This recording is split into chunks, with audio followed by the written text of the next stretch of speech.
Hi, today I'm on the outskirts of Peterhead and the plan is to go and check out a local camping spot. I'm going to check out Ravenscraig Castle. Now somebody mentioned that in one of my videos in the comments, and I've been to Ravenscraig tons and tons of times, but the reason I haven't filmed there is because it's really bad in the summer for idiots who camp there and leave lots of rubbish, and they've done a lot of damage to the castle as well. So last time I went there I got really annoyed. If I can find the video I'll put the clip in screen, but yeah, a lot of rubbish, a lot of broken glass, and yeah, it really peed me off. But I don't think any of them are going to be daft enough to camp there in the winter, so I'm going to go up there now, check out the state of the place and decide whether we can do a camp there. So I'll spin the camera around and you can walk in with me, and when I get there I'll have a brew and I'll tell you a little bit more about the place. So spin the camera around.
Well, that's us about here. It's been a couple of years since I've been here and it looks like there's been quite a bit of tree damage, so I'm going to have to pick my way through the fallen trees and get us up to the castle. So let's get a bit closer.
Well, this is Ravenscraig Castle, and as you probably saw with the pictures coming in, there's still a lot of rubbish here. I can't believe how much rubbish is here.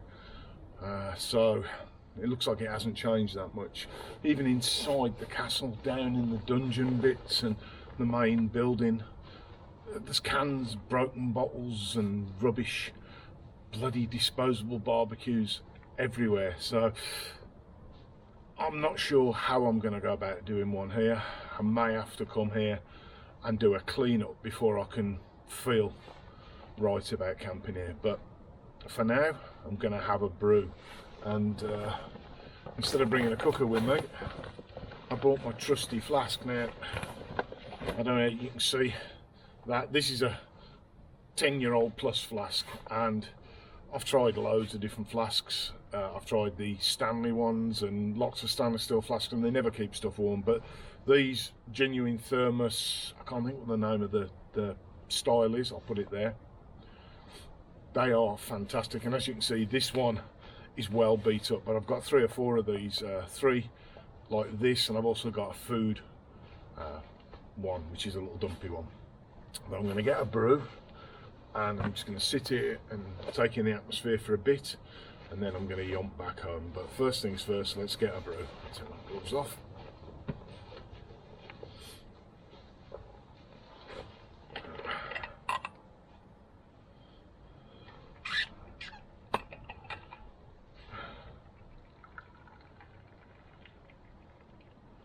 Boiling hot coffee.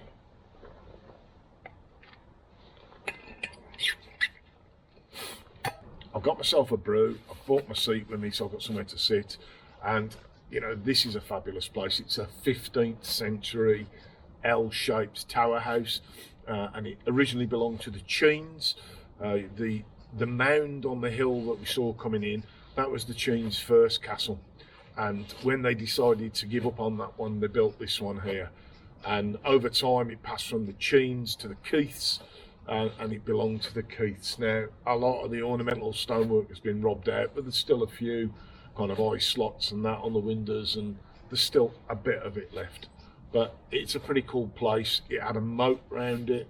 That bit where I walked down under the trees, that's a moat, and on this side over here, the River Ugi runs past, and there's like a mill pool down the bottom as well. I'm not sure if they actually had a mill there, but it's certainly been man-made pool. So it's a pretty cool place. So I'm going to drink my coffee, have a chocky biscuit, and chill out for a bit. So that's me done. A couple of cups of coffee and a couple of chocolate biscuits.